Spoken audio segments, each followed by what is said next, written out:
नमो विष्णुपदाय कृष्ण प्रस्थाय भूतले श्रीमते भक्ति वेदांत स्वामी निति नामिले नमस्ते सरस्वती देवी गौरवाणी प्रचारिणे निर्विशेष शून्यवादी पश्चात देशतारिणे जय श्री कृष्ण चैतन्य प्रभु नित्यानंद श्री अद्वैत गदाधर श्रीवासादि गौर भक्त वृंद हरे कृष्ण कृष्ण कृष्ण हरे हरे हरे राम राम राम हरे हरे हरे कृष्ण அனைவருக்கும் மாலை வணக்கங்கள். இன்னைக்கு பார்க்க போறது 7வது அத்தியாயம். 7வது அத்தியாயத்தின் பெயர் என்ன? பூர்ணத்தின் ஞானம். பூர்ணத்தின் ஞானம். Very good.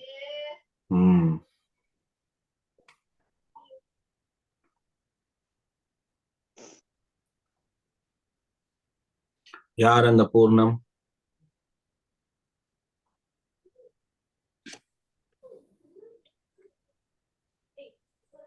கிருஷ்ணர். ஓகே. சோ எல்லா அத்தியாயத்தையும் பகவத்கீதா முதல் 6 அத்தியாயத்திலும் பாத்தீங்கன்னா எல்லா அத்தியாயத்திலும் கிட்டத்தட்ட எல்லா அத்தியாயத்திலும் அர்ஜுனர் கேள்வி கேட்பாரு. அந்த கேள்விக்கான பதில் தான் அந்த அத்தியாயத்துல முக்கவாசி இருக்கும். இந்த அத்தியாயத்துல கேள்வி எதுவும் கிடையாது. பட் ஆனா இந்த அத்தியாயத்துல கிருஷ்ணரே அவரை பத்தி என்ன பத்தி சொல்றாரு. எதற்காக கிருஷ்ணர் அவரை பத்தி பேசுறாரு? தன்னை முழுமையாக அர்ஜுனனுக்கு அறியப்படு சந்தேகம் என்று ஓகே. நம்ம ஆன்மீகத்தின் குறிக்கோள் கோல் என்ன? நம்ம பண்ற விஷயங்கள் சாதனா பண்றோம். சாதனானா செயல்கள். ஆன்மீகத்தில் வளர வைக்கக்கூடிய செயல்களுக்கு சாதனான்னு, அதாவது தினம் தினம் செய்யக்கூடிய விஷயங்கள். நம்ம தினம் செய்யக்கூடிய விஷயங்கள், உதாரணத்துக்கு நம்ம பல்லு விளக்குறோம், குளிக்கிறோம், சாப்பிடுறோம். இதெல்லாம் நம்மளோட மேனியை காப்பாற்றுறதுக்கான ஒரு செயல்கள், அத்தியாவசியமான செயல்கள்.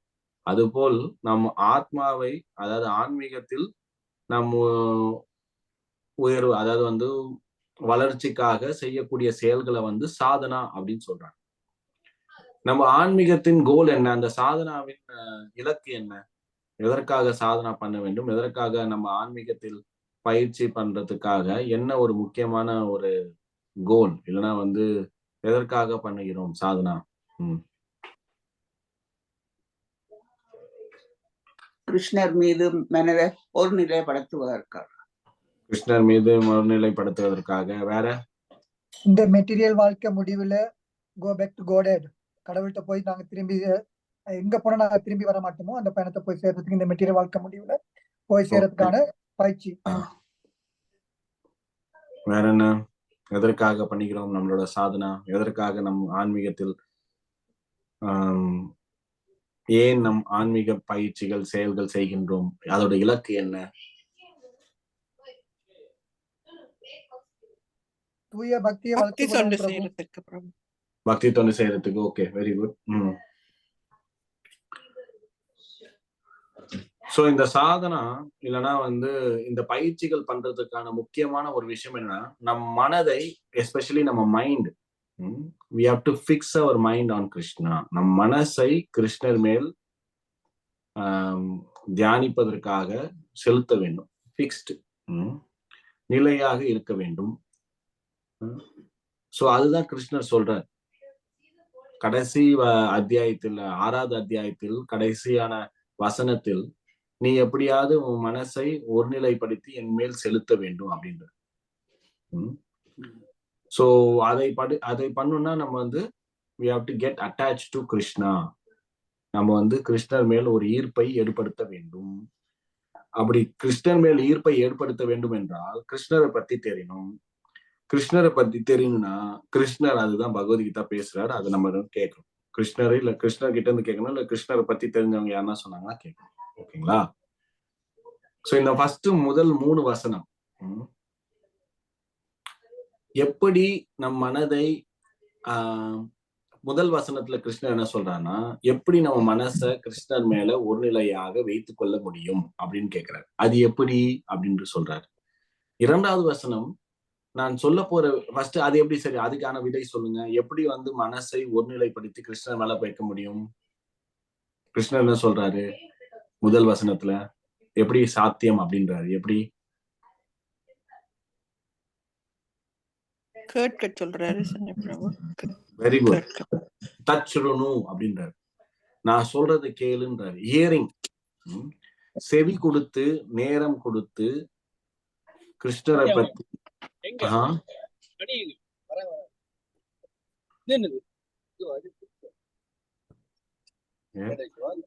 கிருஷ்ணரை பத்தி செவி கொடுத்து கிருஷ்ணரிடமோ இருந்தோ அல்லது கிருஷ்ணரை பற்றி விவாதிக்கும் இல்ல புகழாரம் சூட்டக்கூடிய பக்தர்களிடமிருந்து நாம் கேட்க வேண்டும். அப்படி கேட்கறதுனால நம்ம மனசை கிருஷ்ணர் மேல் ஒருநிலைப்படுத்தலாம். சோ அதுதான் வந்து how can you fix our mind on Krishna. அதுதான் வந்து 7.1. அதாவது வந்து எப்படி நான் ஒரு மனதை ஒருநிலைப்படுத்தி கிருஷ்ணர் மேல் தியானிக்க முடியும் என்றதை அவர் சொல்கிறார். என்ன சொல்கிறார்? நான் சொல்வதை கேள். Hearing, hearing is very important. ஒரு விஷயத்த கேட்க கேட்க அந்த விஷயத்துக்கு மேல நம்ம ஈர்ப்பு ஏற்படும். உதாரணத்துக்கு சொல்ல போனோம்னா, ஒரு ப்ராடக்ட் வந்து அட்வர்டைஸ்மெண்ட் பண்றாங்க, ஒரு ஒரு விளம்பரம் பண்றாங்க, ஒரு ஒரு பொருளை வந்து விளம்பரம் பண்றாங்கன்னா நம்ம எங்க பார்த்தாலும் அந்த பொருளை பாக்குறோம். வெளியே போனா பில்போர்ட்ல பாக்குறோம், வீட்டுல இருந்தா ரேடியோல பாக்குறோம், வீட்டுல கேட்கிறோம், அப்புறம் டிவில பாக்குறோம். நம்மளோட வீட்டு பக்கத்துல இருக்கவங்க வந்து சொல்றாங்க நான் இது மாதிரி யூஸ் பண்ண நல்லா இருக்கு. சோ அந்த ஒரு விஷயத்த பேச பேச அந்த விஷயத்து மேல நம்மளுக்கு வந்து பிடிக்கலனாலும் ஒரு ஈர்ப்பு ஏற்படுகிறது. அதை எப்படியாவது ட்ரை பண்ணலாம், கியூரியாசிட்டி டெவலப் ஆகும். அதாவது வந்து ஒரு ஒரு மும்முரமா இருக்கு, என்ன இருக்கு, என்னதான் இருக்கு பார்க்கலாம், இல்ல எப்படிதான் எல்லாருமே சொல்றாங்களே அப்படின்னு சொல்லிட்டு ஒரு ஒரு ஈர்ப்பு ஏற்படுகிறது. அது போல வந்து கிருஷ்ண கதா நம்ம கேட்கும் போது கிருஷ்ணர் மேல ஒரு ஈர்ப்பு ஏற்படுகிறது. அதுக்கப்புறம் கிருஷ்ணர் என்ன சொல்றாரு, 2வது வசனத்தை வந்து எப்படிப்பட்டமான விஷயத்த நான் உங்ககிட்ட சொல்ல போறேன் அப்படின்னு சொல்றேன். எப்படிப்பட்ட விஷயத்த நான் சொல்ல போறேன், எந்த மாதிரியான விஷயத்த நான் உங்ககிட்ட சொல்ல போறேன் அப்படின்னு சொல்றாரு. சோ அதுக்கு என்ன சொல்றாரு கிருஷ்ணர்? முழுமையான ஒரு அறிவை நான் உனக்கு தரப்போகிறேன். ஞானம் விஞ்ஞானம் சகிதம். ஞானம் விஞ்ஞானம், அறிவு மட்டும் இல்ல, பகுத்தறிவு மற்றும் உன்னோட உணர்வுபூர்வமான அறிவை, நீ அறிவை செலுத்தும் பொழுது வருகின்ற அந்த விஸ்டம், அதையும் நான் உனக்கு தரப்போறேன். தியரி பிராக்டிக்கலு, இந்த பௌதீக மட்டும் இல்லாம ஆன்மீக ஞானத்தையும் தரப்போறேன். உன்னத உன்னத உன்னத அறிவு, இதே நான் வந்து பேச போறேன் அப்படின்னு சொல்றாங்க. சோ இதுல வந்து கிருஷ்ணர் 2வது வசனத்துல எப்படிப்பட்ட அறிவு அப்படின்றத கொடுக்குறாரு. அப்புறம் 3வது வசனத்துல பாத்தீங்கன்னா, சாரி, கிருஷ்ணன் சொல்றாரு தகுதி. இந்த அறிவை பெறுவதற்கான தகுதி என்ன அப்படின்னு கேட்கிறார். இந்த அறிவை பெறுவதற்கான தகுதி என்ன? ஏன்னா இதே மாதிரியான வந்து ஒரு தகுதி ரீதியான ஒரு விஷயத்தை கிருஷ்ணர் அர்ஜுனர் கிட்ட சொல்றாரு. எந்த அத்தியாயத்துல சொல்றாரு? தகுதியை பற்றி பேசுகிறார்.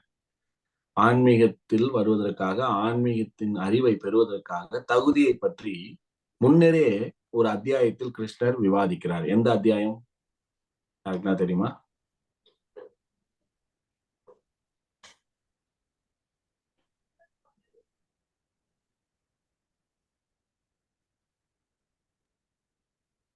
சாப்டர் 4 பிரபு, உன்னத அறிவு.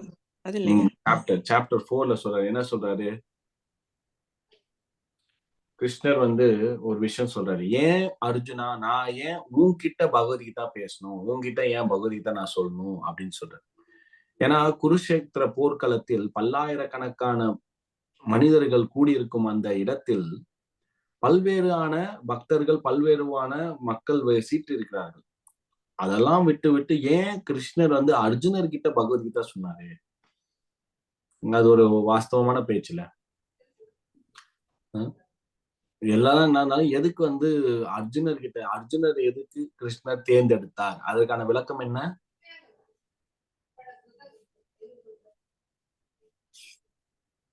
அவன் இவருடைய பக்தனும் நண்பனுமா இருப்பான். அருமை அருமை மாதாஜி, அருமை, சூப்பர். அவரோட பக்தனும் மற்றும் நண்பன். நீ வந்து என்னோட பக்தன் மட்டுமல்லாமல் நீ வந்து என்னோட நண்பன். உன்னை தகுதி வந்து பகவத்கீதா ஆன்மீகத்தை பகவத்கீதா கேட்பதற்கு ஆன்மீகத்தை பயில்வதற்கான தகுதி என்ன? பக்தன். பக்தனாக இருந்தால் ஆன்மீகத்தில் வளர்ச்சி அடலாம். தகுதி. சோ அந்த தகுதியை பத்தி பேசுறாரு கிருஷ்ணர். மூன்றாவது வசனத்துல ஸ்லோகால உன்னோட ஒரு தகுதி என்ன, இந்த அறிவை பெறுவதற்கான தகுதி என்ன, எப்படிப்பட்ட அந்த அறிவினால் என்ன நடக்கும் அப்படின்றத முதல் வசனத்துல சொன்னாரு. 2வது வசனத்துல எப்படிப்பட்ட அறிவு அப்படின்றத சொல்றாரு. 3வது வசனம் தகுதி என்ன. சோ 3வது வசனம் என்ன? மனுஷானாம் சகஸ்ரேஷு கஷ்டித் யதாதி சித்தையே யதாதம் அபி சித்தானம் கஷ்டின் மாம் எத்தி தத்துவதா அப்படின்ற தத்துவதான் உண்மை. தத்துவானா உண்மை, ட்ரூத். கிருஷ்ணரோட உண்மை பாத்தீங்கன்னா இங்க என்ன சொல்றாருன்னா, கிருஷ்ணரை புரிந்து கொள்வதற்கான தகுதி என்ன? மனுஷானாம் சகஸ்ரேஷு. சகஸ்ரேஷுனா 10,000 மனுஷங்கள்ல 10,000 பேர் இருந்தாலும் எஸ்சித் யதாதி சித்தையனா பெர்ஃபெக்ஷன். அதாவது வந்து ஒரு வெற்றி அடைவது. மனிதர்களில் 10,000 கோடிக்கணக்கான மனிதர்கள் இருந்தாலும் கூட சிலரே தன் வாழ்க்கையை ஆன்மீகத்தில் வெற்றி பெறுவதற்கான யோசனை வளர்த்துக் கொள்வார்கள். மனிதர்கள் 10,000 கோடி இருந்தாலும் கூட சில மனிதர்கள் மட்டும் நான் ஒரு ஆத்மா அப்படின்ற ஒரு உண்மையை அல்லது ஒரு அறிவை பெறுவதற்கான வாய்ப்பை பயன்படுத்துகிறார்கள். மற்ற எல்லாருமே வந்து ஒரு மிருகம் போல் வாழ்க்கையை நடத்தி செல்கிறார்கள்.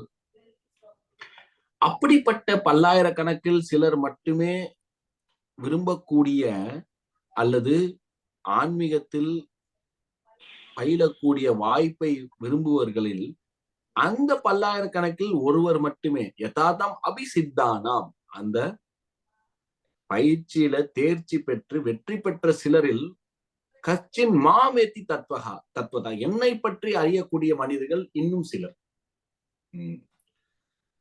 சோ அப்படிப்பட்ட, அதாவது வந்து பாலை காய்ச்சி அதுல கிரீம் வந்து அந்த மாதிரி ஒரு வெரி செலக்டட், ரொம்ப கம்மியான மக்களே வந்து ஆன்மீகத்தை விரும்புகிறார்கள்.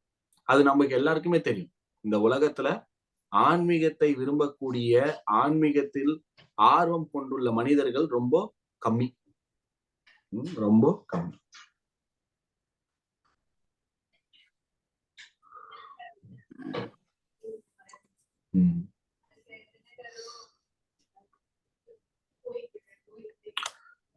இதோட என்னது, நம்மளோட வசனம் பார்க்கலாம். வசனம் பார்த்து மொழிபெயர்ப்பு ரீட் பண்ணலாம்.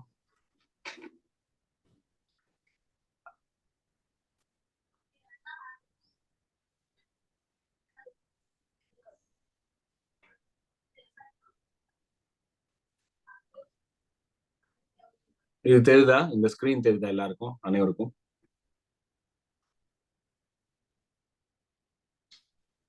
எஸ் பிரபு. யார் ரீட் பண்றா இன்னைக்கு? சிந்து மாதாஜியா இல்ல உபரிஷ் பிரபுவா? சிந்து. மொழிபெயர்ப்பு படிங்க. 3வது வசனம். இந்த 3வது வசனம் தகுதியை பற்றி பேசுகிறார், இந்த அறிவை பெறுவதற்கான தகுதி. படிங்க மாதாஜி. 1000 மனிதர்களில் யாரேனும் ஒருவன் பக்குவமடைய முயலலாம். அவ்வாறு பக்குவம் அடைந்தவர்களில் கூட யாரேனும் ஒருவனே என்னை உண்மையாக அறிகின்றான்.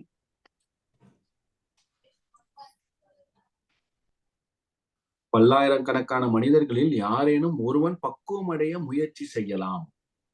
அவ்வாறு பக்குவம் அடைந்தவர்களின் கூட யாரேனும் ஒருவனே என்னை உண்மையாக அறியகிறான். இது வந்து இந்த பக்குவம் அடைவது வந்து பௌதீக விஷயத்தில் இல்ல, ஆன்மீக விஷயத்தில் பக்குவம் அடைவது.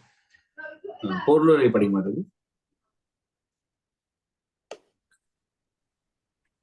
பலதரப்பட்ட மனிதர்கள் உள்ளனர். பல்லாயிரக்கணக்கான அத்தகு மனிதரில் யாரேனும் ஒருவரே ஆத்மா என்றால் என்ன, உடல் என்றால் என்ன, பூரண உண்மை என்றால் என்ன முதலியவற்றை அறிவதற்கான திவ்ய உணர்வில் நாட்டம் கொள்கின்றான்.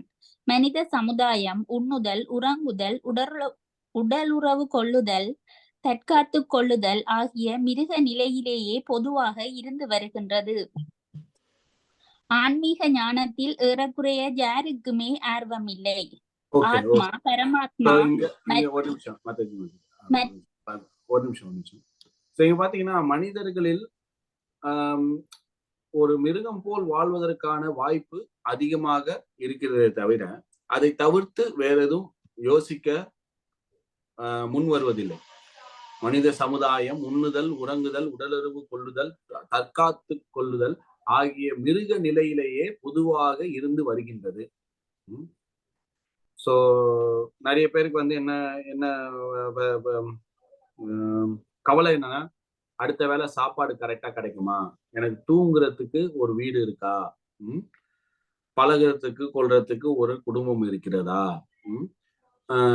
சமுதாயம் இருக்கிறதா, இதுதான் வந்து ஒரு கவலையா, மிகப்பெரிய கவலையாக மக்கள் வாழ்ந்து கொண்டிருக்கிறார். அதை தவிர்த்து, இந்த உடலை தவிர்த்து மேலும் வாழ்க்கை இருக்கிறது, அது வந்து அவங்களுக்கு தெரிய மாட்டேங்குது பாவம். சோ அந்த வாழ்க்கைய வந்து ஒரு மேதரப்பட்ட, அதாவது வந்து உயர்தரப்பட்ட ஒரு மிருகமாக வாழ்ந்து கொண்டிருக்கிறார்கள். ஒரு பாலிஷ்டு அனிமல் லைஃப். இப்ப வந்து ஒரு மிருகம் வந்து காட்டுல சும்மா தரையில தூங்குது, நம்மளுக்கு வந்து ஒரு பெட் தேவை.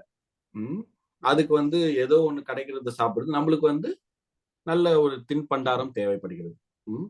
அது வந்து நல்ல கையில வந்து நெகமும், வாயில பெருசா பல்லும், உடல்ல நிறைய முடியும், இந்த மாதிரியான தற்காப்புக்கான ஒரு கலை இருக்கு. நம்மளுக்கு வந்து வீடு, செக்யூரிட்டி கேமரா, கன்னு, பாம், இந்த மாதிரி நம்ம தயாரிச்சுக்கிறோம். ஆனா வந்து உண்மையில் அந்த சாரம் என்ன, வாழ்க்கையின் தரத்தின் சாரம் என்ன? ஒரு சாரம் பாத்தீங்கன்னா அதேதான். நம்ம வந்து தூங்குறதுல இன்பத்தை தேடுகிறோம், சாப்பிடுறதுல இன்பத்தை தேடுகிறோம், உடலுறவுல இன்பத்தை தேடுகிறோம், தற்காப்பு கலைகளில் இன்பத்தை தேடுகிறோம். அப்படின்னா நம்மளும் வந்து ஒரு பாலிஷ்ட் அனிமல் லைஃப். பாலிஷ்ட் அனிமல்னா ஒரு மேந்தரப்பட்ட, ஒரு சமுதாயத்தில் மேந்தரப்பட்ட ஒரு மிருகமாக வாழ்ந்து கொண்டிருக்கிறோம். யாருக்குமே ஆர்வம் இல்லை. யாருக்குமே ஆன்மீக ஞானத்தில் ஏறக்குறைய யாருக்குமே ஆர்வம் இல்லை. யாருக்குமே டைம் இல்லை. நம்மளுக்கு வந்து நம்மளோட உண்மையான சொரூபம், அதாவது உண்மையான ஆத்மாவை புரிந்து கொள்ள மனிதர்களுக்கு நேரம் இல்லை. அதுதான் கவலைக்கிடமாக இருக்கிறது. கவலைக்கிடமாக இருக்கிறது. சோ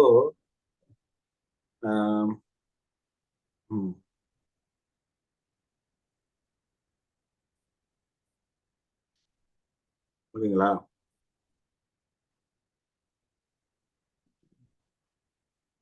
ஏதாவது கேள்வி இருக்கா நம்ம டிஸ்கஸ் பண்ணல? புரியுதா? சோ அந்த மாதிரி ஆர்வம் யாருக்குமே இல்லைன்ற போது வருது. இப்ப என்ன, இப்ப வந்து கண்டினியூ பண்ணலாம். இப்போ வந்து ஏன் வந்து ஒரு இது வந்து ஒரு கிரடேஷன், ஒரு ஹைரார்க்கினா வந்து ஒரு கீழ்த்தரப்பட்ட வாழ்க்கையின் மக்கள் இருந்து எப்படி மனசு வந்து யோசிக்கிறது அப்படின்னு பார்க்கலாம்.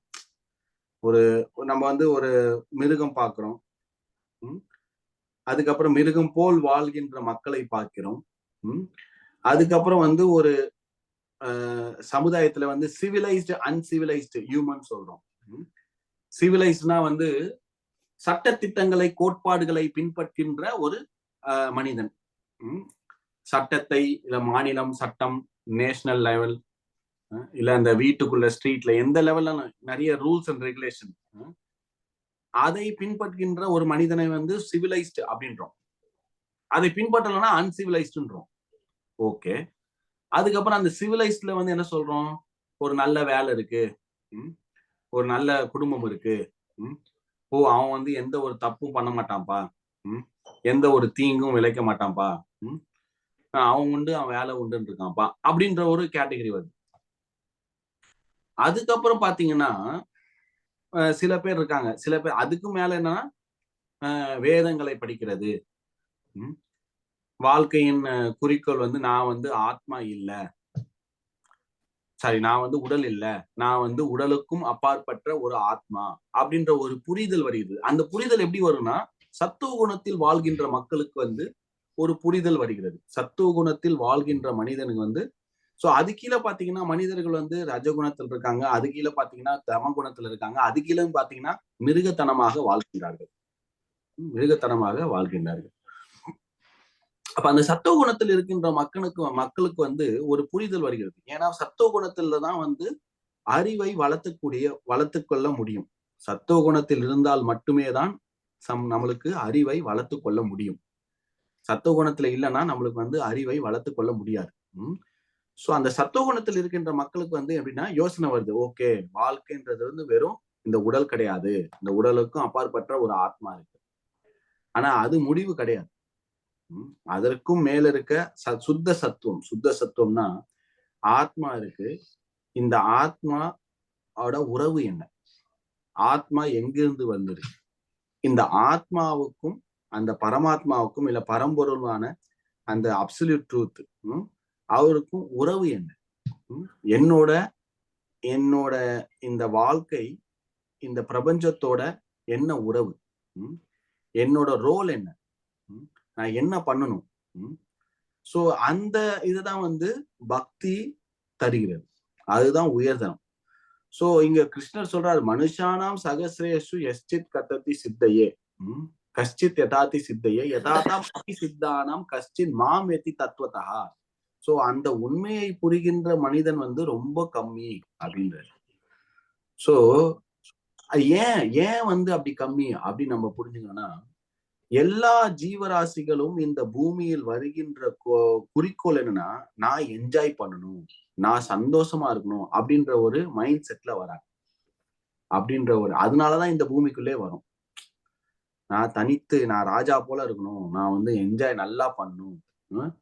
ஆனா என்ன ஒரு பிரச்சனைனா, இங்க அமிச்சு வைத்தது வந்து என்ஜாய் பண்றதுக்காண்டி இல்ல, நம்மள வந்து புரியறதுக்காண்டி.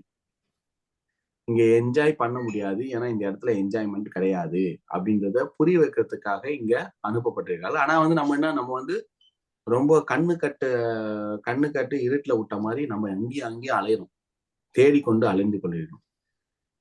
சோ இது வந்து நம்ம மனப்பக்குவத்தை மனதை வந்து நம்ம இந்த மென்டல் ஸ்டேட்டை நம்ம மாத்தணும், நம்மளோட ஆட்டிடியூடா மாத்தணும். சோ கிருஷ்ணர் சொல்றாரு இங்க ரொம்ப கம்மி. ஏன்னா வந்து எல்லாரும் வந்து இங்க திரிஞ்சு அழிஞ்சு ஓடிட்டு இருக்காங்க. ஆனா அவங்களுக்கு வந்து இன்ட்ரெஸ்ட் இல்ல.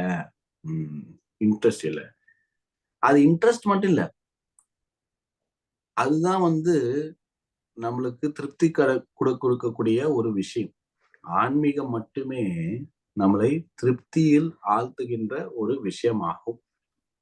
அது ஆப்ஷன் கிடையாது. நிறைய பேர் வந்து ஆன்மீகம் வந்து ஒரு ஆப்ஷன் அப்படின்னு எடுத்துப்பாங்க. இல்ல, ஆப்ஷன் கிடையாது. அதுதான் வந்து நம்மளோட சொரூபம், அதுதான் நம்மளோட கான்ஸ்டிடியூஷனல் பொசிஷன். அப்படின்னா வந்து நம்மளோட ஆத்மாவோட இயல்பான சுலபமான உண்மையான நிலை. ஆத்மாவோட உண்மையான நிலை பாத்தீங்கன்னா, ரெண்டு விஷயம் வந்து ஆத்மாவோட உண்மையான நிலை. இது வந்து யாராலையும் மறுக்க முடியாது. அந்த ரெண்டு விஷயம் என்னன்னா, நம்ம வந்து யாருக்காவது சேவை பண்ணணும். சேவைனா நம்ம யாருக்காவது வந்து கைங்கரியம் பண்ண வேண்டும், இது ஒண்ணு. இரண்டாவது, நம்மளோட அன்பை வெளிப்படுத்த வேண்டும். அன்பை வெளிப்படுத்தவும் அன்பை வாங்கிக் கொள்ளவும் ஆத்மாவோட essence. To love, to be loved and to serve someone. இது ரெண்டையும் நம்ம வந்து நம்ம வாழ்க்கையில இருந்து எடுக்க முடியாது. நான் யாருக்கும் வந்து சேவை பண்ண மாட்டேன், நான் யாருக்கும் எனக்கு வந்து காதல் தேவையில்லை அப்படின்னா அது பொய். ஜட பொருள், ஜடமாக இருக்கக்கூடிய அந்த இருக்குதான் வந்து இந்த ரெண்டும் கிடையாது. யாருக்குமே பண்ணனாலும் நம்ம என்ன பண்றோம், நம்மளோட மனசை நம்ம சேவை பண்றோம், நம்ம உடல் தேவைகளை பூர்த்தி செய்கிறோம், நம்மளே நம்மள காதல் வச்சுக்கிறோம். எனக்கு செல்ஃப் லவ் இப்ப ரொம்ப அதிகமா பேசப்படுற ஒரு விஷயம். உன்னை யாரையும் லவ் பண்ண தேவையில்ல, உன்னையே நீ லவ் பண்ணிக்க, நீ தான் ஃபர்ஸ்ட் அப்படின்ற மாதிரி பேசுறாங்க. சோ அதெல்லாம் பூர்த்தி செய்வது எங்க? அதெல்லாம் பூர்த்தி செய்வது எப்போ நம்மளோட சேவையையும் எப்போ நம்மளோட அன்பையும் பகவான் கிருஷ்ணருக்கு நம்ம செலுத்துகிறோமோ, அதுதான் நம்மளோட இதயத்தில் இருக்கின்ற அந்த ஓட்டையை சரி பண்ணுகிறது. இல்லைன்னா அது வந்து ஒரு ஹேலோ, ஒரு ஓட்டை, நம்ம இதயத்துல ஒரு ஓட்டை ஒண்ணு இருக்கு, அதுல என்ன போட்டாலும் அது வந்து ஃபில்லாவே ஆக மாட்டுது, அது போயிட்டே இருக்கு, ஓட்டையாவே தான் இருக்கு. அது எப்போ ஃபில் ஆகும்னா நம்மளோட சேவையையும் நம்மளோட அன்பையும் கிருஷ்ணருக்கு நம்மளால கொடுக்க முடியுமோ அப்போதான் அந்த இதயம் பூர்த்தி ஆகிறது, சாட்டிஸ்ஃபை ஆகிறது. ஓகேங்களா? ஸோ திருப்பி நம்ம கண்டினியூ பண்ணலாம் ரீடிங்க. ஸோ இது வந்து ரொம்ப ரேரான ஒரு பொக்கிஷமான ஒரு விஷயம், பக்தி. பனி மாதாஜி. ஆன்மீக ஞானத்தில் ஏறக்குறைய யாருக்குமே ஆர்வமில்லை. ஆத்மா, பரமாத்மா மற்றும் அவற்றை உணர்வதற்கான ஞான யோகம், தியான யோகம், சாங்கிய யோகம், ஜடத்திலிருந்து ஆத்மாவை பிரித்தறிதல் முதலிய திவ்யமான ஞானத்தை வழங்கும் கீதையின் முதல் 6 அத்தியாயங்கள் அத்தகு திவ்ய ஞானத்தில் ஆர்வம் உடையவர்களுக்கானவை. இருப்பினும் கிருஷ்ண உணர்வில் இருப்பவர்களால் மட்டுமே கிருஷ்ணரை அறிய முடியும். மற்ற ஆன்மீகிகள் அருவ பிரம்மனை உணரலாம், ஏனெனில் அது கிருஷ்ணரை புரிந்து கொள்வதை விட எளிதானது. கிருஷ்ணரே பரம புருஷர். அதே சமயத்தில் அவர் பிரம்ம ஞானத்திற்கும் பரமாத்ம ஞானத்திற்கும் அப்பாற்பட்டவர். யோகிகளும் ஞானிகளும் கிருஷ்ணரை அறியும் தமது முயற்சியில் குழப்பமடைகின்றனர். அத்வைதிகளில் தலை சிறந்தவரான ஸ்ரீபாத சங்கராச்சாரியார் தனது கீதை உரையில் கிருஷ்ணரே புருஷோத்தமரான முழுமுதற் கடவுள் என்பதை ஏற்றுக்கொண்டுள்ள போதிலும் அவரை பின்பற்றுவோர் இக்கருத்தினை ஏற்பதில்லை. ஏனெனில் அருவ பிரம்மனை பற்றிய திவ்ய ஞானம் ஒருவனுக்கு இருந்தாலும் கிருஷ்ணரை அறிவது மிகவும் கடினமாகும். ஓகே, ஹரே கிருஷ்ணா. சோ இங்க வந்து என்ன கொடுத்திருக்காங்கன்னா, அந்த முன்னைய கொடுக்கப்பட்ட அந்த 6 அத்தியாயங்களின் சுருக்கம் என்ன அதை கொஞ்சம் சொல்றாங்க. சுருக்கம் என்ன? இந்த வந்து ஃபர்ஸ்ட் வந்து 2வது அத்தியாயத்துல வந்து கிருஷ்ணர் என்ன சொல்றாருன்னா, நீ வந்து உடல் இல்ல, நீ ஒரு ஆன்மா அப்படின்றாரு. இந்த ஆன்மாவை பரமாத்மா இல்லைன்னா கிருஷ்ணரிடம் கனெக்ட், அதாவது வந்து உறவு ஏற்படுத்துறதுக்காக ஒரு செயல் தான், அதுக்கு பேர் தான் யோகா. யோகானா டு கனெக்ட். யோகானா வந்து அந்த உறவை எப்படி மேம்படுத்துவது. அது பல வகையான யோகா முறைகள் உள்ளது. கர்ம யோகா, கியான யோகா, அஷ்டாங்க யோகா, பக்தி யோகா, இதெல்லாம் வந்து 6 சாப்டர்ல கொடுத்திருந்தாலும் இதுல தலை சிறந்த யோக முறைகள் பார்த்தோம்னா நம்ம வந்து பக்தி யோகா தான். பக்தி யோகமே தலை சிறந்தது. அப்ப அந்த பக்தி யோகத்துல கிருஷ்ணரோட உறவு வைப்பதற்காக கிருஷ்ணரை பற்றி நம்மளுக்கு தெரிய வேண்டும். எப்படி கிருஷ்ணரை பற்றி தெரியும்? எந்த ஒரு ஆத்மா இல்ல எந்த ஒரு மனிதன் கிருஷ்ண உணர்வில் இருக்கும் பொழுதுதான் கிருஷ்ணரை முழுமையாக புரிந்து கொள்ள முடியும். அதுதான். யாரால கிருஷ்ணரை புரிந்து கொள்ள முடியும்? ஒரு பக்தனால மட்டும்தான் கிருஷ்ணர் என்னன்னு புரிந்து கொள்ள முடியும். நீங்க போயிட்டு கிருஷ்ணர் யாருன்னு நீங்க ஒரு 10 பேர்கிட்ட கேளுங்களேன், என்ன சொல்லுவாங்க? ஓ கிருஷ்ணரா, அவரு வந்து ஒரு தேரோட்டி, அவரு வந்து ஒரு பொலிட்டிஷியன், அவரு வந்து ஒரு மேஜிக் பர்சன், அவரு வந்து இது ஏமாத்திட்டாரு, இப்போ குருக்ஷேத்திர போகுது, இது பண்ணிட்டாரு, அது பண்ணிட்டாரு, நிறைய ஒய்ஃப் வச்சிருக்காரு, பொண்ணுங்களோட டான்ஸ் ஆடுறாரு, ஃப்ளூட் வாசிப்பாரு, மாடு மேய்க்கிறாரு. இந்த மாதிரியான பல வகையான தோற்றங்கள் மனிதனுக்கு நம்ம வந்து கிருஷ்ணரை பத்தி மனக்குழப்பத்தில் இருந்தாலும் கூட உண்மையான கிருஷ்ணர் யார் அப்படின்றது யாருக்கு தெரியும்னா, ஒரு பக்தனுக்கு மட்டும்தான் கிருஷ்ணர் யார் அப்படின்றது தெரியும். சிம்பிள். நீங்க வந்து நம்ம வந்து ஒரு வெளி உலகத்துல இருக்கும்போது நம்ம ஒரு மேனேஜரா இருக்கலாம், நம்ம ஃப்ரெண்ட்ஸ் கூட இருக்கும்போது நம்ம ஜாலியா இருக்கலாம், அப்புறம் வீட்டுல இருக்கும்போது வேற மாதிரி இருக்கலாம். சோ நம்மளுக்கே வந்து நிறைய முகமூடிகள்லாம் இருக்கு இல்லையா? சோ அப்படி இருந்தாலும் உண்மையான நம்ம யார் அப்படின்றது யாருக்கு தெரியும்? நம்ம இதயத்தை புரிந்து கொள்ளவங்களுக்கு மட்டும்தான் நம்ம உண்மையில யாருன்றத தெரியும். வெளி தோற்றமாக பல வேஷங்களை நாம் போட்டாலும் கூட உண்மையில் நாம் யார் அப்படின்றது யாருக்கு தெரியும்னா, நம்ம இதயத்தை புரிந்தவர்கள், இதயத்தில் க்ளோஸாக இதயத்தில் இருக்கக்கூடிய மக்கள், நம்மளோட ஃப்ரெண்ட்ஸா இருக்கலாம், இல்லைன்னா வந்து ஃபேமிலி மெம்பர்ஸா இருக்கலாம், நம்ம ஒய்ஃப், பார்ட்னர், யார் வேணா இருக்கலாம். அந்த ஒரு மனிதன் நம்ம இதயத்தை புரிந்தவனுக்கு நம்ம யாரு, அப்படி உண்மையான நம்ம யாரு அப்படின்றது அவங்களுக்கு புரியும். அதே போல் கிருஷ்ணர் வெளி தோற்றத்தில் பல வகையான வேலைகளும் செயல்களும் செய்தாலும் கூட உண்மையான கிருஷ்ணர் யார் அப்படின்றது எப்படி யாருக்கு புரியும்னா, கிருஷ்ணர் பக்தர்களுக்கு மட்டும்தான் புரியும். வேற யாருக்கும் அது புரியாது, தெரியாது. கிருஷ்ணர் வந்து அதை ரிவீல் பண்ண மாட்டார்.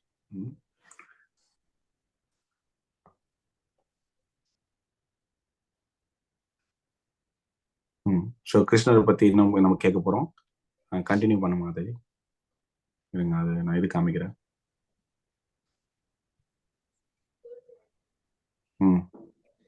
கிருஷ்ணரே பரமபுருஷ பகவான். எல்லா காரணங்களுக்கும் காரணம் ஆதி புருஷரான கோவிந்தர். பக்தர் அல்லாதோர் அவரை அறிவது மிகவும் கடினம். அத்தகையோர் பக்தியின் பாதை மிக எளிதானது என்று கூறும் போதிலும் அவர்களால் இதனை பயிற்சி செய்ய முடியாது.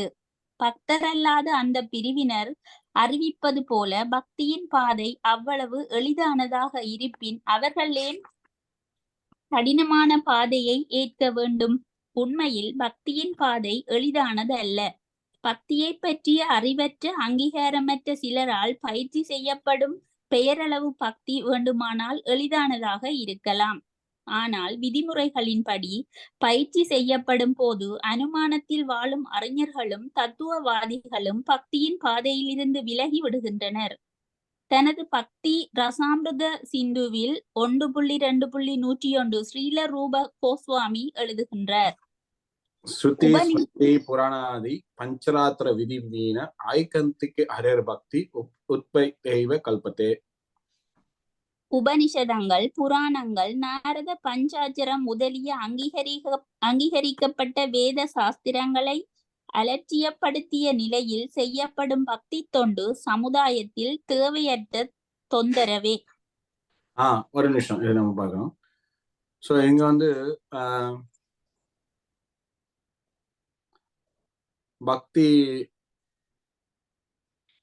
பக்தி தொண்டை பத்தி பேசுறாங்க. ஸோ எல்லாத்துலயும் ஓகே ஃபைன், எல்லா வகையான யோக முறைகள் இருந்தாலும் பக்தியே சிறந்தது.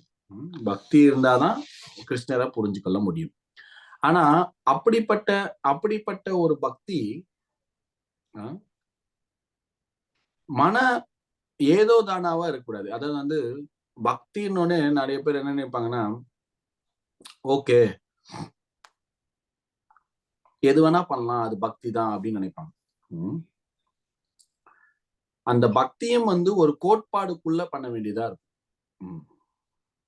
எல்லாமே பக்தி தான். ஓகே, நம்ம வந்து ஒரு கிருஷ்ணரோட உறவு ஏற்படுத்தி கொள்வது வந்து ஒரு பக்தி அப்படின்றாலும் கூட அந்த பக்தி வந்து புராண ஏன்னா கிருஷ்ணர் வந்து இந்த வசனம்ல என்ன போட்டிருக்கு? உபனிஷத்கள், புராணங்கள், நாரத பஞ்சராத்திரம் போன்ற அங்கீகரிக்கப்பட்ட வேத சாஸ்திரங்களை அலட்சியப்படுத்திய நிலையில் செய்யப்படும் பக்தி தொண்டு சமுதாயத்தில் தேவையற்ற தொந்தரவே. தேவையற்ற தொந்தரவே. சோ என்னதான் பக்தி பண்ணாலும் அந்த பக்தி வந்து சாஸ்திரங்கள் அடிப்படையில் பக்தி செய்ய வேண்டும். ஓகேங்களா? நம்ம வந்து எல்லாமே ஓகே நம்ம சொல்லலாம்.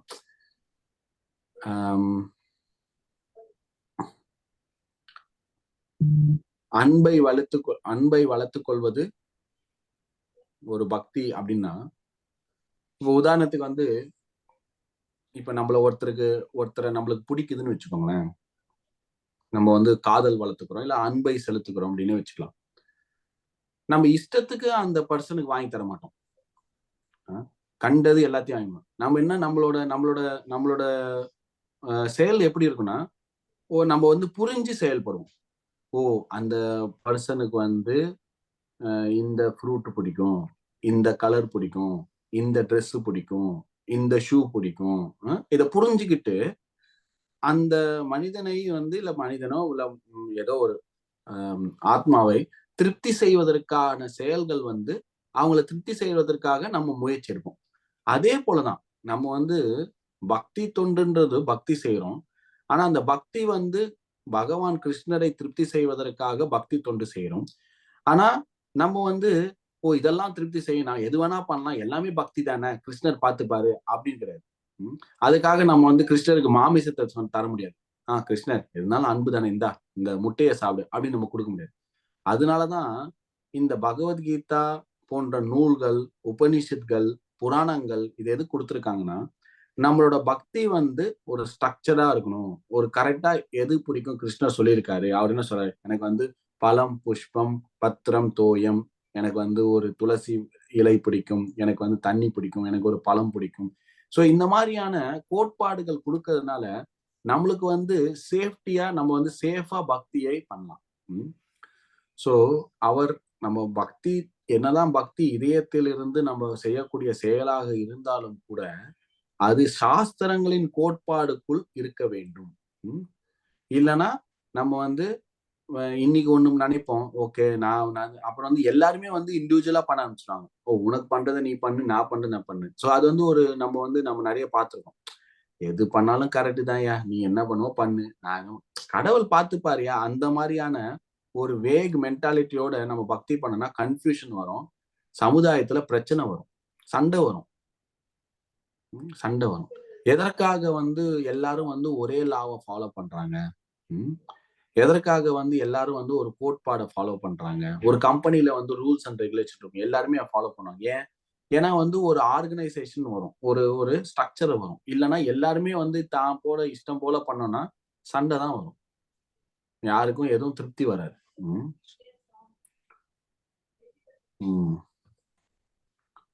கண்டினியூ பண்ணுங்க மாதாஜி, ரீட் பண்ணுங்க, நான் ஷேர் பண்றேன். பிரம்மனை உணர்ந்த அருவவாதியும் பரமாத்மாவை உணர்ந்த ஜோகியும் புருஷோத்தமரான முழுமுதற் கடவுள் ஸ்ரீ கிருஷ்ணரை யசோதையின் மைந்தனாகவோ அர்ஜுனனின் தேரோட்டியாகவோ புரிந்து கொள்ள முடியாது. சிறந்த தேவர்களும் சில சமயங்களில் கிருஷ்ணரை பற்றி குழம்புகின்றனர். யாரும் என்னை உள்ளபடி அறிவதில்லை என்கிறார் பகவான். அப்படியே எவரேனும் அவரை அறிந்திருந்தாலும் அத்தகு மகாத்மா மிகவும் அரிதானவர். எனவே மிகப்பெரிய பண்டிதனாக அல்லது தத்துவவாதியாக இருந்தாலும் பகவானுக்கான பக்தி தொண்டினை பயிற்சி செய்யாவிடில் ஒருவன் கிருஷ்ணரை உள்ளபடி அறிய முடியாது. தூய பக்தர்கள் மட்டுமே கிருஷ்ணரின் அறிய இயலாத திவ்ய குணங்களில் சிலவற்றை அவரே எல்லா காரணங்களுக்கும் காரணமாக விளங்குதல், அவரது சர்வ சக்தி, ஐஸ்வர்யம், அவரது செல்வம், புகழ், பலம், அழகு, அறிவு, துறவு ஆகியவற்றை அறிய முடியும். ஏனெனில் கிருஷ்ணர் தனது பக்தர்களிடம் மிகவும் கருணையுடையவர். பிரம்ம ஞானத்தின் இறுதி சொல் அவரே. அவரது பக்தர்கள் மட்டுமே அவரை உள்ளபடி உணர முடியும். எனவேதான் கூறப்படுகிறது, அத்தா ஸ்ரீ கிருஷ்ண நாமாதி நா பவத் கிரஹமிந்திரே சேவன் முக்கி ஜீவாத ஸ்வயமேவ ஸ்புருத்யாதா. மழுங்கிய ஜட புலன்களை கொண்டு யாரும் கிருஷ்ணரை உள்ளபடி அறிய முடியாது. ஆனால் அவர் தனது பக்தர்களின் திவ்யமான அன்பு தொண்டினால் மகிழ்வுற்று தன்னை அவர்களுக்கு வெளிப்படுத்துகின்றார். சோ இந்த பதம் இப்ப பாத்தீங்கன்னா நம்ம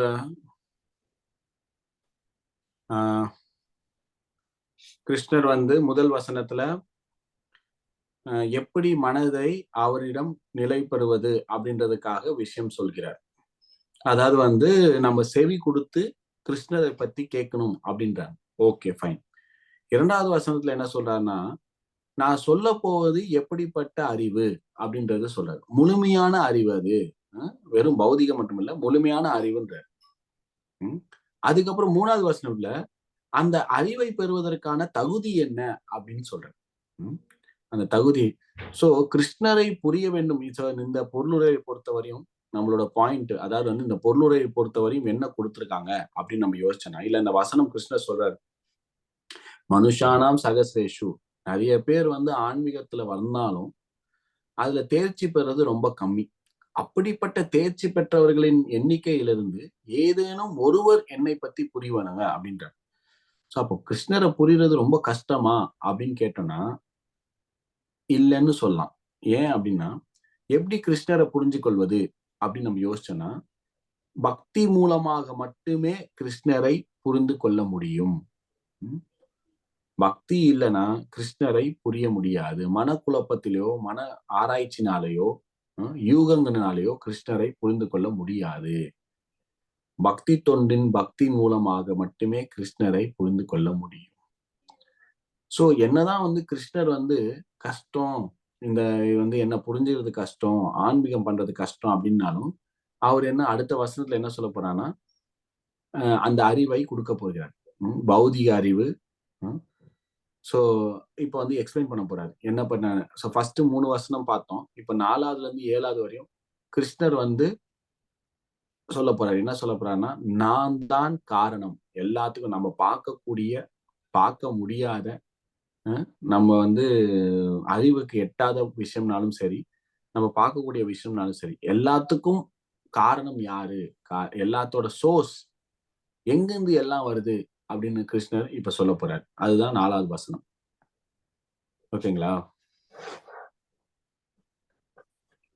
சோ அடுத்த 9 வசனம், 4வது வசனம்ல இருந்து 12வது வசனம் வரையும் கிருஷ்ணர் என்ன சொல்ல போறான்னா, என்ன எல்லாத்துக்கும் நம்ம பார்க்கக்கூடிய பௌதிகம் மற்றும் ஆன்மீகம் சக்திகள் அனைத்துக்கும் நான் தான் சோர்ஸ், என்னிடம்தான் வந்தது அப்படின்ற.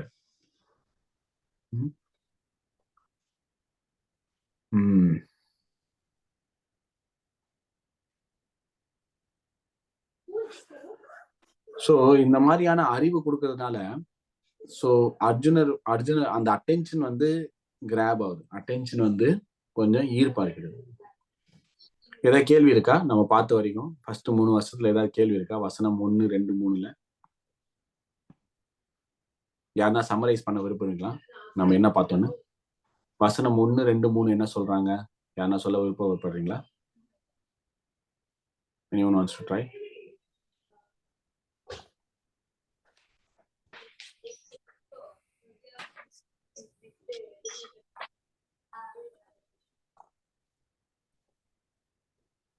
வசனம் 1ல என்ன பேசுறாங்க?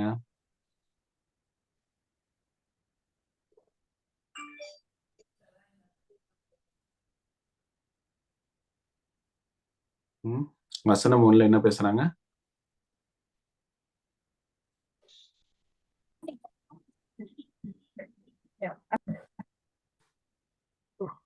ஹரே கிருஷ்ணா பிரபு. சொல்லுங்க பிரபு. ஹரே கிருஷ்ணா. ஃபர்ஸ்ட் வசனத்துல 3 வசனத்துல என்ன சொல்றாங்கன்னா, பக்தி யோகா மூலமா தான் வந்து கிருஷ்ணரை வந்து அடைய முடியும் அப்படின்னு வந்து ஒரு ஒரு ஒரு பாயிண்ட். இன்னொரு பாயிண்ட் அதுல என்ன சொல்றாங்கன்னா, இந்த பௌதிக உலகத்துல சில பேருக்கு தான் ஈடுபாடு இருக்கு,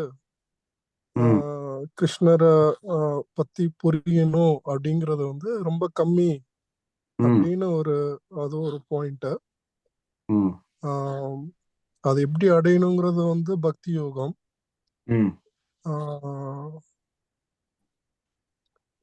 அதுக்கு மூல காரணம் சர்வ காரணம் அவர் சொல்ற மாதிரி நான் தான் வந்து source of all the causes அப்படின்னு ஒரு பாயிண்ட். அது இதுக்கப்புறம் சொல்ல போறாரு. அது ஃபர்ஸ்ட் அந்த அறிவு என்ன, நாலேஜ் எப்படி, அந்த நாலேஜ் எல்லாமே அந்த 3 வசனமும் வந்து அந்த கனெக்டட் பாயிண்ட். அதாவது இந்த 3 வருஷத்துக்கான ஒரு பாயிண்ட் என்னன்னா அறிவு. இந்த அறிவுனால என்ன நடக்கும் அதுதான் முதல். Okay, very good. அந்த சோர்ஸ் வந்து அடுத்து சொல்ல போறேன். 4ல இருந்து 12 வந்து கிருஷ்ணர் வந்து அதை விவரிக்க போறார். அந்த என்ன மாதிரியான அறிவு நான் சொல்ல போறேன் அப்படின்றத சொல்ல போறேன். Very good Prabhu. Any other points? Thank you.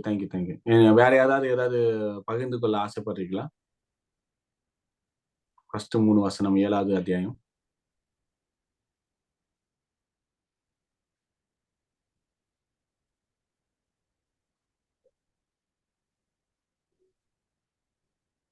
முதல் வசனம் எதை பற்றி பேசுகிறார்கள்? கிருஷ்ணரை பற்றி அறிந்து கொள்ளணும்னா தான் சொல்றத கேளுன்னு சொல்றார். Very good. மனதை வந்து கிருஷ்ணர் மேல ஒருநிலைப்படுத்தி நாம் தியானம் செய்ய வேண்டும் என்றால் அவரை பற்றி கேட்க வேண்டும். அது வெரி குட். தச்சுருணும், நான் சொல்றதை கேளுன்றார். அதனால வந்து உனக்கு எல்லா டவுட்டும் போயிடும், உன் மனசு என் மேல வந்து நிலைத்திருக்கும், உன்னோட உணர்வு வந்து கிருஷ்ண உணர்வாக மாறும். சோ இதெல்லாம் வந்து அதுல எந்த ஒரு டவுட் இல்லைன்றாரு. அசம்சயம் சமஹா அப்படின்றாரு. அதாவது வந்து எந்த ஒரு டவுட், உனக்கு டவுட்டே தேவையில்லைன்றார். நான் சொல்றதை கேளு, கரெக்டா எல்லாம் உனக்கு வந்து நடக்கும் அப்படின்றார். Very good. 2வது வசனத்துல என்ன சொல்றாரு? அறிவு விஞ்ஞானம், ஞானம் விஞ்ஞானம். ஆமா.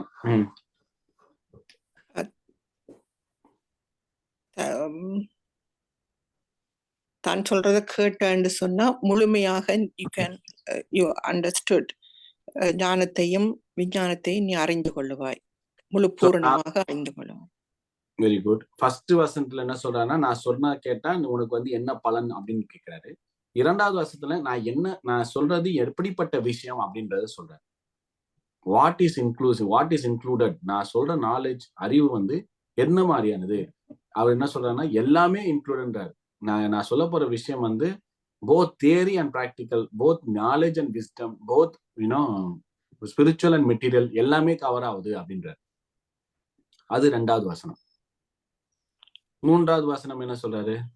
தகுதி, அதுக்கு தகுதி வேணும். தகுதி, இந்த அறிவை பெறுவதற்கான தகுதி என்ன அப்படின்ற. சோ இந்த அறிவை பெறுவதுன்னா வந்து ரொம்ப கஷ்டம் அப்படின்றாரு. ஓகே, ஒரு விஷயத்துல வந்து கஷ்டம் அப்படின்னா ஓகே, பக்தர்கள் தான் இந்த அறிவு புரியும் அப்படின்றாரு.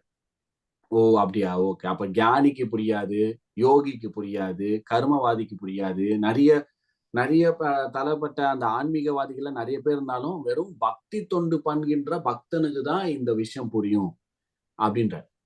ஆனா பக்தன் ஆவறது கஷ்டமா ஈஸியா? அது ஈஸி. சோ யார் வேணா பக்தன் ஆகலாம், அதுல எந்த ஒரு பிரச்சனையும் இல்லை. பக்தன் ஆவறது வந்து யார் வேணா பக்தன் ஆகலாம். ஆனா கிருஷ்ணரை புரியறது வந்து வெறும் பக்தனுக்கு மட்டும்தான் புரியும்.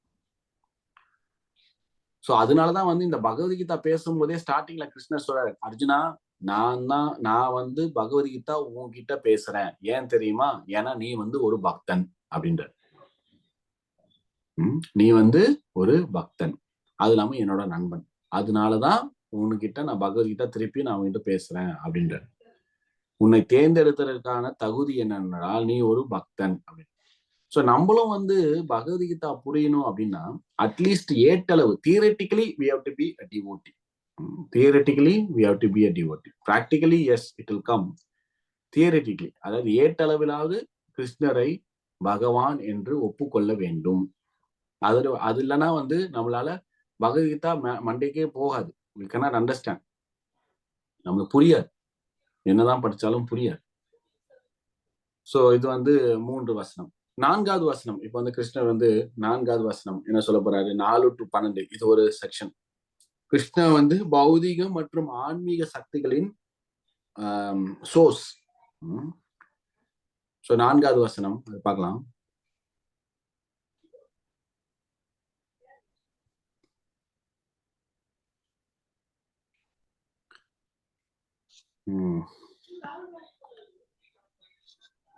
இது நல்ல வசனம். சோ கிருஷ்ணர் சொல்றாரு, என்ன சொல்றாரு? நான் வசனம் 4, பூமிர் அப்போ நலோ வாயு கம் மனோ புத்திர் ஏவச்சா அகங்காரம் இத்தியமே பின்ன பிரகிருதி அஸ்ததா. பூமிர்னா நிலம், பூமிர்னா நிலம், அப்போனா தண்ணி, அனல்னா நெருப்பு, வாயு காற்று, கம் ஆகாயம், மனோ மைண்ட் மனசு, புத்தி, ஏவச்சா அகங்காரம்னா ஈகோ, அகங்காரம் இத்தியமே அனைத்தும், பின்ன பிரகிருதி அஸ்ததானா 8, பின்ன பிரகிருதினா சக்திகள். மொழிபெயர்ப்பு படிக்க மாட்டது. நிலம், நீர், நெருப்பு, காற்று, ஆகாயம், மனம், புத்தி, அகங்காரம், இந்த 8ம் சேர்ந்ததே எனது பிரிந்த ஜட சக்திகளாகும். நம்ம பார்க்கக்கூடிய ஜட விஷயங்கள் அனைத்தும் இவற்றில் ஏதேனும் ஒண்ணு அல்லது காம்பினேஷன், கலவையாக பார்க்க முடியும். இதை தவிர்த்து வேற எந்த ஒரு ஜட பொருளும் நம்ம இந்த உலகத்துல பார்க்க முடியாது. அனைத்து ஜட விஷயங்களை அனைத்தையும் ஒரே வசனத்தில் கிருஷ்ணர் இங்க சொல்லுகிறார். அந்த ஜட பொருள்களின் எஜமானன், சோர்ஸ் எது? நான். கிருஷ்ணர் சொல்றார், நிலம், நீர், நெருப்பு, காற்று, ஆகாயம், மனம், புத்தி, அகங்காரம், இந்த 8 சேர்ந்ததே எனது பிரிந்த ஜட சக்தியாம். பிரிந்த ஜடனா எக்ஸ்டர்னல் சக்தி, ஜட சக்தி பிரிந்த. பொருளுரை படிக்கும் தெரியும். இறை விஞ்ஞானமானது இறைவனையும் அவரது பல்வேறு சக்திகளையும் ஆராய்வதாகும். ஜட இயற்கை பிரகிருதி பகவானது பல்வேறு புருஷ அவதாரங்களின் சக்தி என்று அறியப்படுகிறது. சாத்வத தந்திரங்களில் ஒன்றான நாரத பஞ்சாட்சரத்தில் இது பின்வருமாறு விளக்கப்பட்டுள்ளது. ஜட உலகின் ஜட உலகின் படைப்பிற்கான பகவான் கிருஷ்ணர் 3 விஷ்ணு ரூபங்களாக விரிவடைகின்றார்.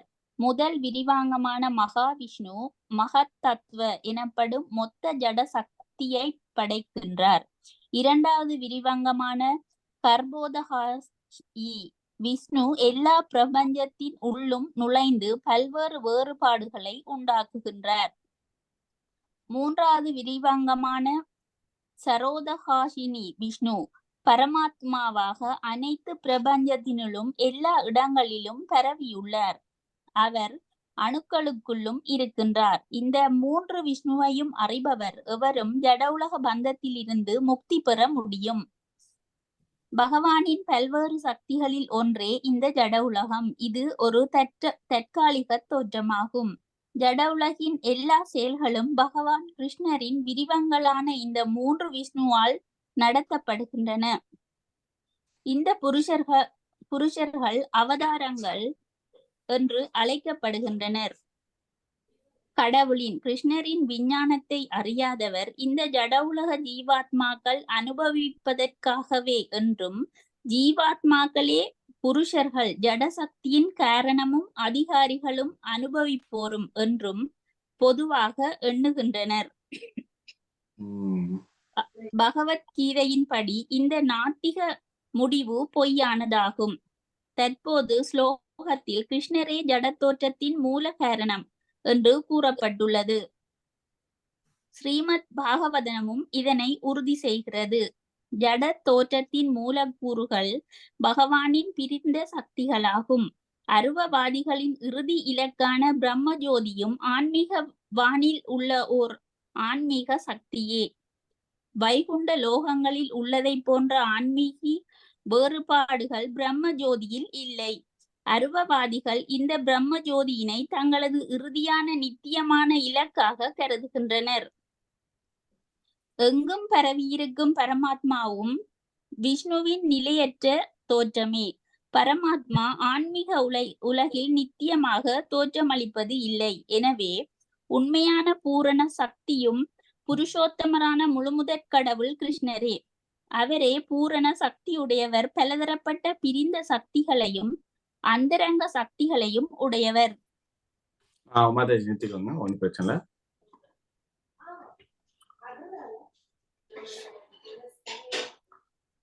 இங்க ஃபர்ஸ்ட் நம்ம புரிஞ்சுக்கணும், இந்த பௌதிகமான இருக்கக்கூடிய பொருள்கள் அனைத்தும் தற்காலிகமே, நிரந்தரம் கிடையாது. நம்ம என்ன நினைக்கிறோம்னா, எதை நான் உருவாக்குகின்றனோ அதை நான் முழுமையாக அனுபவிக்க ஆசைப்படுகிறேன், அதற்காக எல்லா தகுதிகளும் என்கிட்ட இருக்கு அப்படின்னு நம்ம யோசிக்கிறோம். ஒரு விஷயத்த நம்ம உருவாக்கணும்னா அந்த விஷயத்த அனுபவிக்க எல்லா உரிமைகளும் என்கிட்ட இருக்கு அப்படின்ற ஒரு மனப்பக்குவத்துல இந்த பௌதிக உலகத்தில் வாழ்ந்து கொண்டிருக்கிறோம். ஆனா இங்க பார்க்கக்கூடிய அனைத்து பௌதிக விஷயங்களும் நாம் உருவாக்கவில்லை.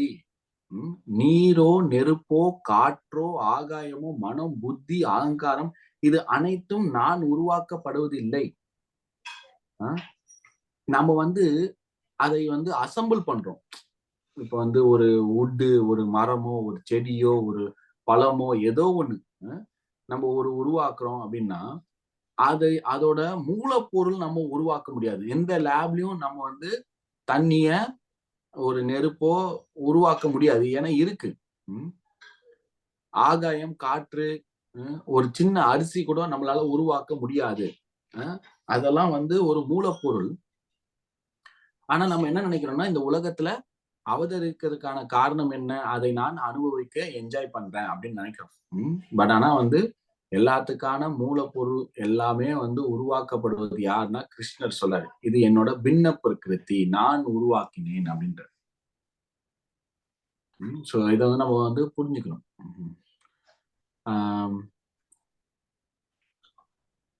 ஸோ ஏன் வந்து இது வந்து கிருஷ்ணர் ஏன் வந்து இது வந்து தனித்தான ஒரு அபரா சக்திகள், அபரானா இன்ஃபீரியர் எனர்ஜி.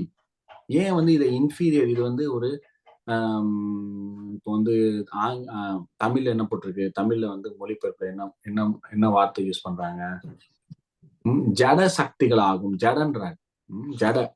ஏன் அப்படின்னா இதுல வந்து உணர்வு கிடையாது. இந்த பொருள், இந்த மரமோ, இந்த டேபிளோ, லேப்டாப், இப்போ வந்து ஒரு ஜடம்ன்றது எதை சொல்லுவோம்?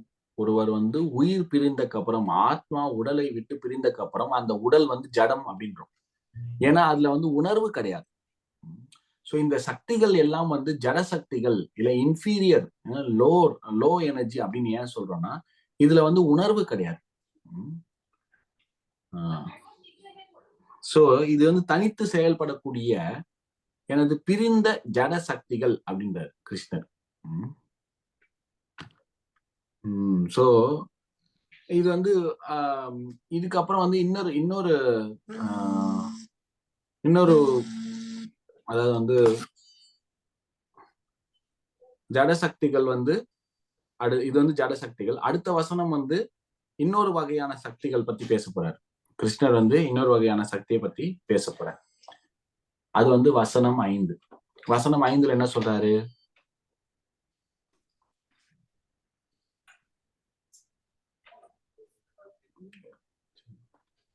சோ வசனம் 5ல வந்து என்ன சொல்றாரு கிருஷ்ணர்? வந்து முன்னாடி வந்து இந்த வசனம் 4ல வந்து ஜட சக்திகள் பத்தி பேசுறாரு கிருஷ்ணர்.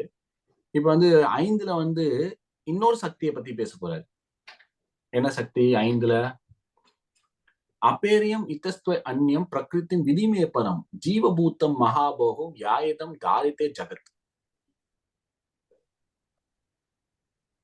அப்பேரியம் அதாவது வந்து முன்னாடி வந்து அந்த தாழ்ந்த ஜட சக்தியை பத்தி பேசினாரு. அது தவிர்த்து வேற என்ன சக்தி அப்படின்றத பத்தி இங்க கிருஷ்ணன் சொல்ல போறாரு. படிங்க மாதாஜி, பொருளுரை ஷேர் பண்ற ஒரு நிமிஷம்.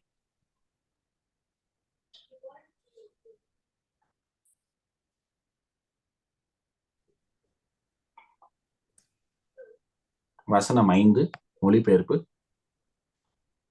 பலம் பொருந்திய புயங்களை உடைய அர்ஜுனா, இதற்கு அப்பால் என்னுடைய உயர்ந்த சக்தி ஒன்று உள்ளது. இந்த தாழ்ந்த ஜட இயற்கையை சுயநலத்திற்காக உபயோகிக்க கூடிய ஜீவாத்மாக்களை அது உள்ளடக்கியதாகும். இங்க வந்து கிருஷ்ணர் என்ன சொல்றாரு? நான் வந்து ஜட சக்தியை பத்தி சொன்னேன். ஜட சக்தியில 8 வகை இருக்கு. பூமி, ரப்போ, நலோ, வாயு, கம்மனோ, புத்தி, ஏவச்சா. இந்த 8 வகையான இருக்கு. நீளம், நெருப்பு, நாற்று. அது தவிர்த்து கிருஷ்ணர் சொல்றாரு, என்ன சொல்றாரு? பலம் பொருந்திய புயங்கனை உடைய அர்ஜுனா, அதற்கு அப்பால் என்னுடைய உயர்ந்த சக்தி ஒன்று உள்ளது. சோ தாழ்ந்த சக்தி வந்து ஜட சக்தி. ஏன் தாழ்ந்தது அப்படின்னா அதுல வந்து உணர்வு கிடையாது, ஜட பொருள் அப்படின்றோம். அந்த உயர்தர சக்தி என்னது? அந்த உயர்தர சக்தி வந்து ஜீவாத்மாக்கள் வந்து உயர்தர சக்தி. ஜட பொருள் வந்து தாழ்ந்த சக்தி. இதுல என்ன பிரச்சனைனா இந்த தாழ்ந்த ஜட இயற்கையினை தனது சுயநலத்திற்காக உபயோகிக்கக்கூடிய ஜீவாத்மாக்களை அது உள்ளடக்கியதாகும். சோ இங்க கிருஷ்ணர் வந்து இன்னொரு விஷயமும் சொல்றாரு. ஃபர்ஸ்ட் 2 வகையான சக்திகள் சொல்றாரு. ஜட சக்தி, ஜீவாத்மா சக்தி, இல்லைன்னா வந்து உயர்தர சக்தி. Inferior energy, superior energy. Inferior எனர்ஜினா வந்து ஜட பொருள், சுப்பீரியர் எனர்ஜினா ஜீவாக்கள், அதாவது லிவிங் என்டிட்டி, உயிர்வாளிகள் அப்படின்றார். இதுல என்ன பிரச்சனைனா இந்த உயிர்வாளிகள் வந்து இந்த ஜட சக்தியை ஆளணும் ஆசைப்படுறாங்க. அங்கதான் பிரச்சனை ஆகுது. ஏன் வந்து இந்த ஜீவாக்கள் இந்த உலகத்துல நம்ம பந்தம் ஏற்படுத்தி நம்ம வந்து கஷ்டத்தில் உள்ளாக்குறோம் அப்படின்னா நம்மளுக்கு வந்து அந்த சக்தியை கையாண்டு அதை அடக்கி ஆளணும்னு ஆசைப்படுறோம். எப்போ அந்த ஆசைப்படுறோமோ அப்போ வந்து பந்தம் ஏற்படுகிறது. பௌதீக விஷயத்தை நான் உருவாக்குனதுன்னு நினைக்கிறோம். நான் உருவாக்கணும்ன்ற எண்ணத்துல நினைக்கும் பொழுது அதை அனுபவிக்கணும்னு ஆசைப்படுறோம். ஏன்னா எனக்கு எல்லா உரிமையும் இருக்கு. நான் வாங்கிட்டு வந்தேன். இதை நான் கடையில இருந்து வாங்கிட்டு வந்தேன். இது என்னோட போனு, இது என்னோட வீடு, இது என்னோட காரு, இது என்னோட மனைவி, இதெல்லாம் என்னோட சொத்து, நான் உருவாக்குனதுன்னு நினைக்கிறோம். அந்த வீடோ சரி, காரோ சரி, நம்ம கையில இருக்கிறதுக்கு முன்னாடி வேற ஒருத்தவங்க வச்சிருந்தாங்க இல்லையா? வேற ஒரு உருவமாக இருந்தது, அது உலோகமாக இருந்தது. காரு வந்து நம்ம பாக்குறோம், ஓ அழகா இருக்கே, ரொம்ப அழகா ஷைனிங்கா இருக்கேன்னு. அது மேட் அவுட் ஆஃப் பிளாஸ்டிக்கோ மெட்டலோ இது அதெல்லாம் எங்க இருந்தது? பூமிக்குள்ள இருந்தது. அந்த காருன்ற வடிவம் வருவதற்கு முன்னாடி அது உலோகமாக பூமிக்குள்ள இருந்தது. அப்ப நம்ம வந்து உரிமை கொண்டாடல. ஓ, இந்த பூமிக்குள்ள இருக்க அந்த மினரல்ஸ், கால்சியம், மெட்டல், அயனு இதெல்லாம் என்னது அப்படின்னு நம்ம அதுக்கு ஒரு உருவம் கொடுத்த பிறகு அது நம்ம என்ன பண்றோம்? உரிமை கொண்டாடுறோம். அப்புறம் என்ன பண்றோம்? அந்த கார்ல சொகுசா நான் போய் டிராவல் பண்ணணும், இது பண்ணும், ஃபாஸ்டா போகணும்னு ஆசைப்படுறேன். ஏன்னா இது ஏன் காரு. அப்புறம் யாருன்னா வந்து இடிச்சிட்டாங்கன்னு என்ன பண்ணும்? ஏன்டா என்ன அடிச்ச, ஏன்டா என்ன இடிச்ச அப்படின்னு கேட்கிறோம். உன்னையா இடிச்சோம்? ஆத்மாவை தொட கூட முடியாது. ஏன்னா அந்த பந்தம் ஏற்படுகிறது. பௌதிகத்தை அடக்கி ஆளணும் என்ற ஆசை வரும் பொழுது அது நம்மள வந்து சொந்தம் நான் தான் உருவாக்கணுன்ற எண்ணெய் மாயை வரும் பொழுது அதை வந்து நான் அனுபவிக்கணும்ன்ற ஒரு உரிமை ஏற்படுகிறது. ஆனா உண்மையில் அந்த ஜட சக்தியை உருவாக்குனது கிருஷ்ணரே. கிருஷ்ணருக்கு இன்னொரு சக்தி, அதுதான் வந்து இந்த ஜீவாத்மா. இந்த ஜீவாத்மாக்கள் பிரச்சனை என்ன? அந்த ஜட பொருள் ஜட சக்தியை அடக்கி ஆளணும் என்ற ஆசை வரும் பொழுது பிரச்சனையில் முடிகின்றோம். ஓகேங்களா? ஏதாவது கேள்வி இருக்கா? நம்ம பார்த்ததுல ஃபர்ஸ்ட் 3 வசனம் பார்த்தோம், இப்ப 2 வசனம் பார்த்தோம். 4வது வசனம், 5வது வசனம். 4வது வசனம் 5வது வசனத்துல கிருஷ்ணர் என்ன சொல்றாரு? என்ன சொல்லுங்க. Sorry, Prabhu, there is a question. எஸ் மாதிரி Verse 5. அப்ப ஜடசக்தி வந்து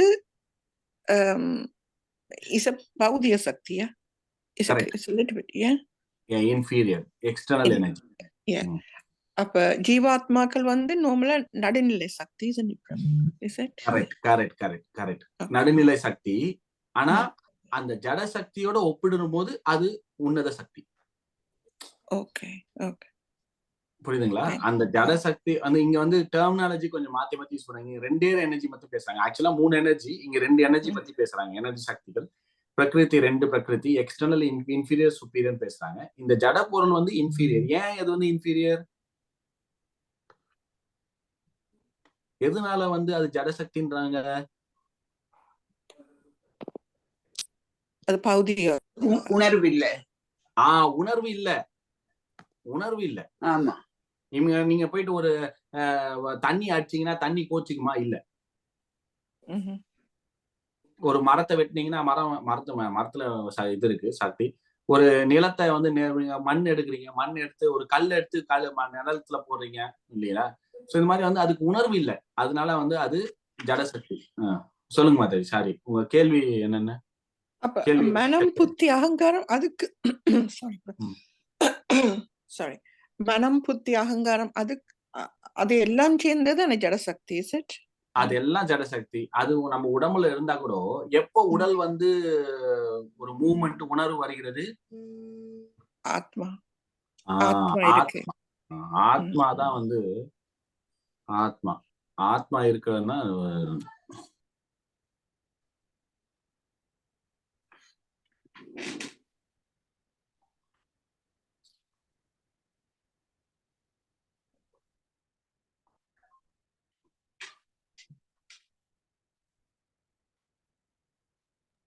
சோ அந்த சரி, ஓகே, அது ஓகே. அப்புறம் வேற என்ன மாதாஜி எக்ஸ்பிளைன் பண்ணல. 5th என்ன சொல்றாரு? 5வது வசனத்துல என்ன சொல்றாரு கிருஷ்ணரு?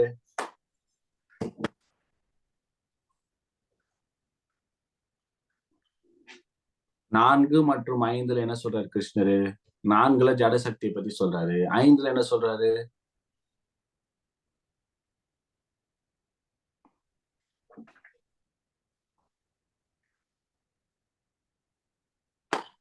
நான் பேசுறது கேக்குதா? என்னுடைய தாழ்ந்த சக்தியும் உயர் சக்தியும் உயர் சக்தி எதை பத்தி சொல்றாரு? உயர்ந்த சக்தினா என்ன சொல்றாரு?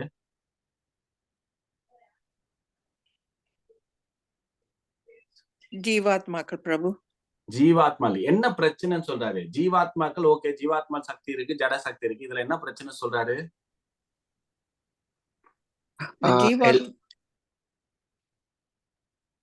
சொல்லுங்க. ஜீவாத்மா இல்ல பிரபு ஸ்டார்ட் பண்ண. யாரு பேசினா எனக்கு தெரியலையே. யாரு பேசினாங்க? வேற யாரு பேசுனீங்களா? ஹரே கிருஷ்ணா.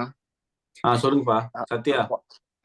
എന്താണ്ടാ ஜீவாத்மாவுக்கு நம்ம ஒண்ணு பண்ணும்போது நம்ம ஏதாவது ஃபால்ஸ் ஈகோல பண்ணினாலும் அவர் அதை கரெக்டா மத்தவங்க மூலியமா பண்ணிடுவாரு. That's what I understand.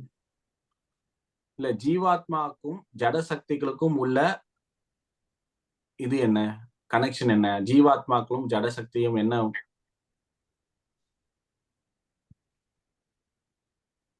ஜீவாத்மாக்கள் ஜட சக்திய ஓவர் ரைட் பண்ணிக்கலதான் அவை கட்டுண்ட ஆத்மா. இது ஆங்கிலத்துல என்ன சொல்றாங்கன்னா லார்டிங் ஓவர் நேச்சர். லார்டிங் ஓவர்னா அடக்கி ஆளணும். ஏன்னா ஒரு விஷயத்த நம்ம புரிஞ்சுக்கணும், எப்ப நம்ம என்ஜாய் பண்ணணும்னு நினைக்கிறோமோ அப்ப கண்டிப்பா அங்க கண்ட்ரோல் வந்தே ஆகணும். Without control there is no enjoyment. ஒரு விஷயத்த நம்ம கட்டுப்பாடுக்குள்ள எடுத்துட்டு வர முடியல அப்படின்னா அந்த விஷயத்த முழுமையா நம்ம என்ஜாய் பண்ண முடியாது. இதுவே தத்துவம், இந்த பௌதிகத்தில் உள்ள தத்துவம். அந்த விஷயத்த ஏன் நான் கண்ட்ரோல்குள்ள எடுத்துட்டு வரணும்னு ஆசைப்படுறேன்? ஏன்னா நான் உருவாக்குனதுன்ற ஒரு மாயையில தங்கிட்டு இருக்கும், வாழ்ந்துட்டு இருக்கும். ஃபர்ஸ்ட் காசு, நெக்ஸ்ட் கண்ட்ரோலு, அதுக்கப்புறம் என்ஜாய்மெண்ட். இந்த மூணுமே படிப்படியாக வரும். இந்த ஜட பொருள் நம்ம பாக்குற விஷயம் எல்லாம் ஜடம்தான், அதுக்கு உணர்வு இல்லை. ஆனா அதை அடக்கி ஆளணும்ன்ற ஆசை எழுகிறது. ஏன்? அதை அடக்கி ஆழ்ந்தாதான் என்னால என்ஜாய் பண்ண முடியும். அப்ப அதை அடக்கி ஆளுனா காசு குத்து வாங்கணும், இல்ல எப்படியாவது அது வந்து என்ன சொந்தப்படுத்தி வச்சுக்கணும்.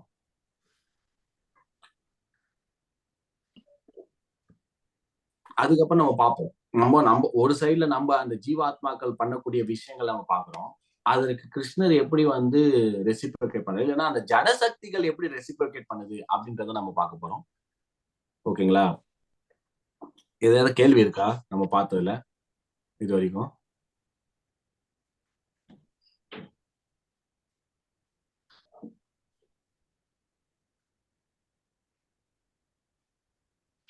ஓகே, அனைவருக்கும் ரொம்ப நன்றி. ரொம்ப டாலரேட் பண்ணி லாஸ்ட் 1 hour நம்ம பகவத்கீதா பார்த்தோம். அடுத்த வாரத்தில் நம்ம மீதி இருக்க வசனங்கள் பார்ப்போம். எப்படி கிருஷ்ணர் வந்து மற்ற சக்திகள்லாம் எப்படி வருது என்றதை பார்க்க போறோம். ஓகேங்களா?